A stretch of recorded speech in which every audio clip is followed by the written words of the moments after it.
پاکستان کی عدالتوں اور ان کا جو فیصلہ ہے اس پہ تو کرٹکس ہوتی ہے، اور 1947 سے لے کر 2024 تک کئی ایسے فیصلے ہیں جو غیر آئینی، غیر قانونی فیصلے ہوئے ہیں، نظریہ ضرورت پہ ہوئے ہیں، دباؤ پہ ہوئے ہیں، لالچ پہ ہوئے ہیں، جس میں قانون کی، آئین کی دھجیاں بھی کیٹ دی گئی ہیں۔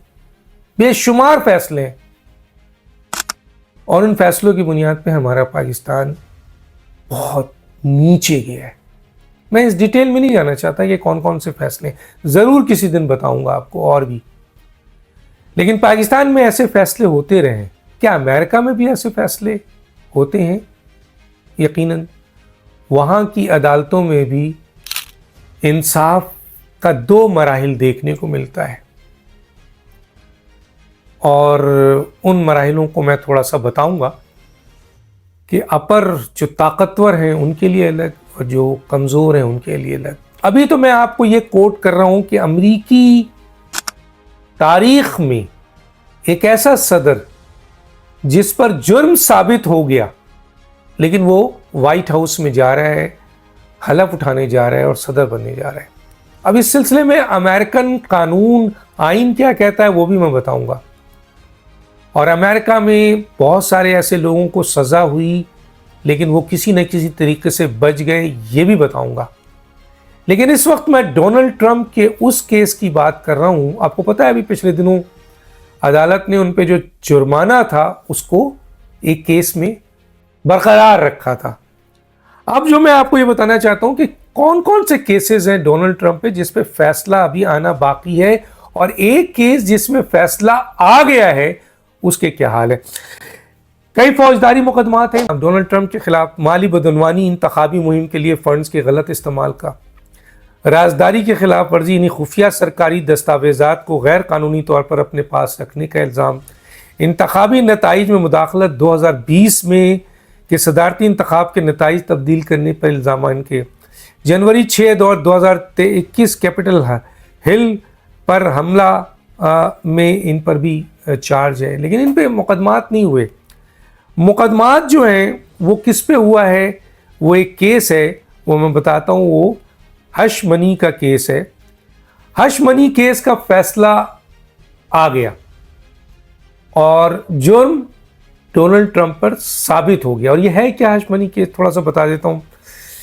ڈونلڈ ٹرمپ پر الزام تھا کہ انہوں نے 2016 کی انتخابی مہم کے دوران ایک پورن اداکارہ کو خاموش رہنے کے لیے رقم ادا کی اور اسے انتخابی مہم کے فنڈ سے ظاہر نہیں کیا، جو انتخابی قوانین کی خلاف ورزی تھی۔ فیصلہ: جرم ثابت ہونے کے باوجود جرم ثابت ہو گیا، عدالت کہہ رہی ہے کہ جرم ثابت ہو چکا ہے، تو اس کے بعد تو سزا ہے مختلف، اس کی سزا ہے، جیل جانا ہے، لیکن یہاں ایسا نہیں ہوا۔ کیا ہوا یہاں؟ تو جرم ثابت ہونے کے باوجود انہیں جیل یا جرمانہ نہیں دیا گیا، کیونکہ یہ کہتے ہیں یہ ایک نان وائلنٹ کرائم سمجھا گیا، اور ان کے سابق صدر ہونے کے بعد انہیں رعایت دے دی گئی۔ کیا امریکہ میں یا دنیا میں ایسی مثالیں موجود ہیں؟ اس طرح کا کیس تو نہیں ہے کہ براہ راست جرم ثابت ہوا ہو اور اس کے بعد اس بندے کو جو صدر بننے جا رہا ہے، حلف اٹھانے جا رہا ہے، الیکشن جیت چکا ہے، اس کے اوپر نہ تو کوئی جرمانہ لگایا گیا نہ جیل لگایا گیا، بلکہ وہ اب الیکشن لڑ سکتا ہے، یعنی وہ حلف اٹھا سکتا ہے، وہ صدر بن سکتا ہے۔ اب آپ سنیں صدر بن کر وہ کتنا دباؤ بھی ڈال سکتا ہے۔ تو یہ ہے امریکن عدالت۔ کیا دنیا میں ایسی مثالیں موجود ہیں؟ جی۔ اب یہ سیلیو برلسکونی اٹلی ہے، ان کے اوپر آیا تھا کہ یہ ہوا۔ رچرڈ نکسن امریکہ کے اوپر واٹر گیٹ اسکینڈل ہے، لیکن پھر ان کو ریلیف دیا گیا۔ اسی طرح جیکب زوما ہیں جنوبی افریقہ کے، ان کے ساتھ بھی اسی طرح کا صورتحال تھا، لیکن اس طرح نہیں۔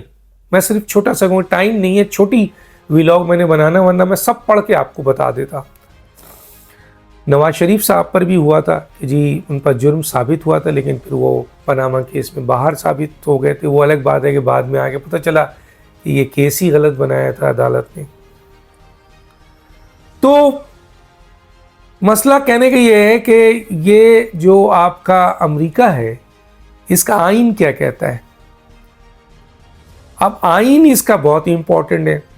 اب جیسے مشہور جیل مارتھا اسٹیورٹ کو بھی ایسی سزا ہوئی, لوری لوگن کو بھی ہوئی, سیلویو برلسکونی میں نے بتایا تھا, رچرڈ نیکسن. تو اسی طریقے سے آئینی اور قانونی پہلو کیا ہے امریکہ کا. ذرا سوچئے کہ امریکہ کا مجرم ثابت ہونے والا کینڈیڈیٹ الیکشن لڑ سکتا ہے. ہاں, کس جگہ پر جا کر اس کو ختم کیا جا سکتا وہ بھی میں بتا دیتا ہوں. امریکہ کا آئین کہتا ہے کہ امریکی آئین کسی ایسے شخص کو صدارتی انتخاب میں حصہ لینے سے نہیں روکتا جرم میں ملوث ہو, مقدمات کا سامنا کر رہا ہو, حتیٰ کہ سزا یافتہ ہو. یہ ہے ان کا آئین. آئین شرائط کے مطابق صدر بننے کے لیے امیدواروں کو صرف یہ معیار پورا کرنا ہوتا ہے: امریکی شہری ہو, عمر 35 سال یا اس سے زائد ہو, کم از کم 14 سال امریکہ میں مقیم رہا ہو. مجرم ہونے کے باوجود صدارت ممکن نہیں. لیکن اگر وہ صدر بن جائے, سزا ہو جائے اور اس کے بعد وہ صدر بنتا ہے, تو دو ہی طریقے سے اسے نااہل کیا جا سکتا ہے, جب تک کہ انہیں کانگریس یا کوئی عدالت ان کے اس مجرمانہ فعل کے ثابت ہونے پر کانگریس ان کو نااہل کر دے یا امریکہ کی کوئی عدالت نااہل کر دے, تو جا کر آپ کے ڈونلڈ ٹرمپ نااہل ہوں گے.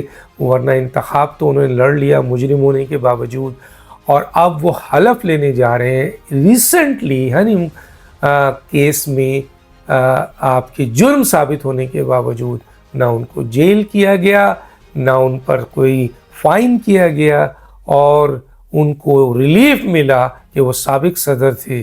اب وہ حلف اٹھا سکتے ہیں, اور امریکہ کی تاریخ میں پہلی بار ایک مجرم صدر حلف اٹھائے گا اور وائٹ ہاؤس میں صدر بنے گا, اور پوری دنیا کو یہ میسج جائے گا کہ وہاں سے قانون کی بات کی جائے گی. جو شخص خود غیر قانونی طور پر, غیر اخلاقی طور پر صدر بنا ہوا ہے, ایک مجرم شخص, یہ امریکہ کی تاریخ میں بھی اور دنیا کی تاریخ میں بھی پہلی دفعہ ہو رہا ہے. باقی ڈیٹیل میں نے آپ کو بھیج دی جن میں مختلف فرق ہیں. اب صدر ٹرمپ کو دو ہی لوگ نااہل کر سکتے ہیں اس کی جرم کی بنیاد پہ, یا تو کانگریس یا کوئی دوسری عدالت میں کیس جائے. ڈاکٹر دانش کو اجازت دیجیے. اللہ حافظ.